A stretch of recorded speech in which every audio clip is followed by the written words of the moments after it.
here's the thing that was frustrating and why I kind of stepped away from stuff.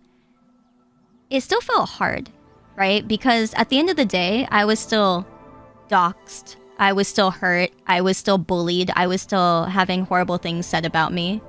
And it's like when you have a tree, you know? You beat the tree down. You beat it, you beat it, you beat it. It's still standing, but like the scars are still on it, right? So it's kind of like that, where it's like, yeah, I'm still here and I feel better on the inside, but am I really? Like, it doesn't fix anything. That's the hard part. Is like, at the end of the day, it doesn't fix anything for me. And that's what hurt, is at the end of the day, I was still left with all the damage. Like, I've been on antidepressant pills since like summer of last year. I was trying to see if I could make things get better on my own, and then it just got so bad that I had to get on medication. So it has been a struggle. That was part of the realization, was that like it made me happy, and then that's why I said I felt like relief in my tweet, and then I said I felt sad. Like just sadness. Because I realized, oh, this doesn't change anything.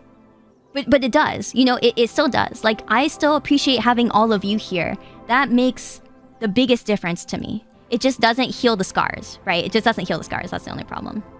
Yeah. Thank you, Sheena. I love you so much, girl. Thank you. You're one of the... You know, you're one of my best friends now, honestly. And I'm so grateful for you. Like, if anything good came out of the last year, it was you, you know? And I'm so grateful.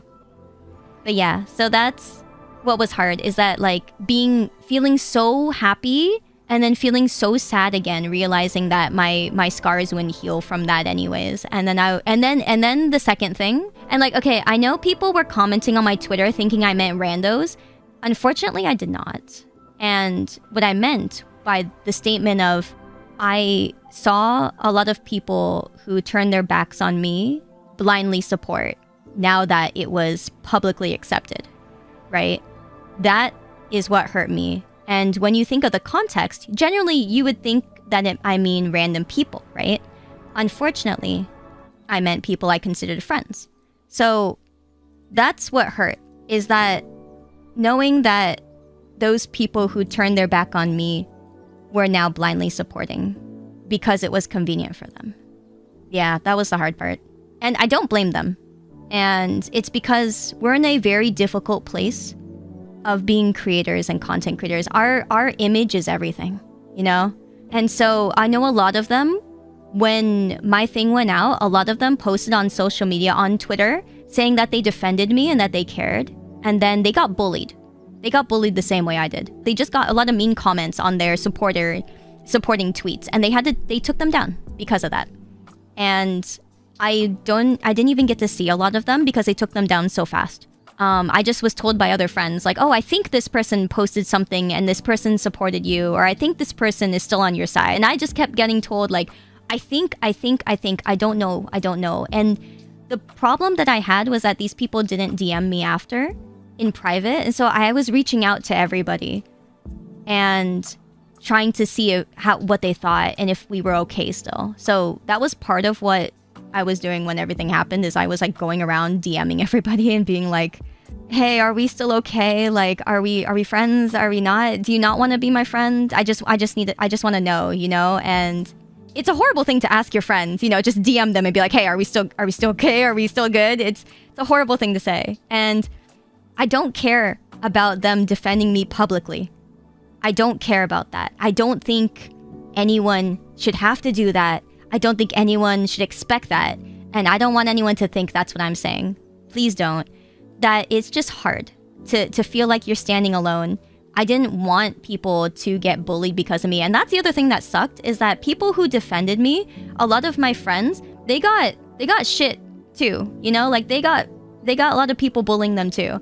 And that's what sucked.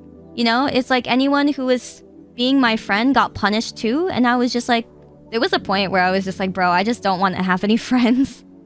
I just don't want friends anymore, because I can't handle the responsibility, which is crazy to think, right? Like, wow, I have a responsibility to have friends now. And that was what I think a lot of people didn't see. And my situation is just a very, very unique one. Like, I remember talking to Kei-san about it, and then she was like, we are the only ones who understand what it's like to be in this position. And it's so almost never gonna happen again like this, you know? And yeah, I can't be in the same place she's in. I don't get that choice, you know? It was one thing on top of another thing on top of another thing on top of another thing, if that makes sense.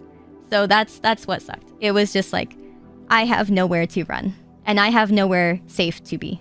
That's why I said on my tweet that I felt like I was going to forever be my own island. That's what it meant. It meant all the different things piling on top of everything, on everything, on everything. It's like you try to find a different avenue, or you try to find a different solution, or you try to find something else, and it's just more and more and more and more and more. So yeah.